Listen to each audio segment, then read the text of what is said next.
தைப்பொங்கல் அன்று எல்லா குடும்பத்தைக்கும் விலையிலா வேஷ்டி விலையிலா சேலை கொடுத்தாங்க. திமுக ஆட்சிக்கு பிறகு பல இடத்துல சேலை கொடுத்தாங்க, வேஷ்டி கொடுக்கல. சில இடத்துல வேஷ்டி கொடுத்தாங்க, சேலை கொடுக்கல. சில இடத்துல ரெண்டுமே கொடுக்கல. இப்படிப்பட்ட ஊழல் ஆட்சி முடிவு கட்டுகின்ற தேர்தல் 2021 26 சட்டமன்ற தேர்தல்.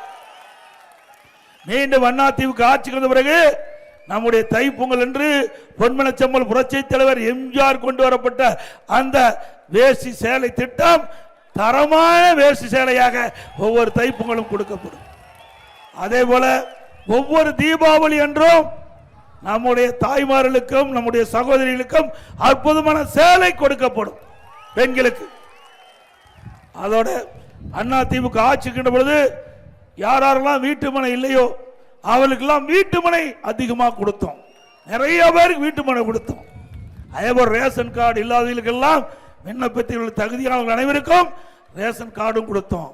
இப்படி மக்கள் ஏழை மக்களுக்கு என்னென்ன வேண்டும் என்று கேட்டார்களோ அதையெல்லாம் செயல்படுத்திய அரசாங்கம் அதிமுக அரசாங்கம்.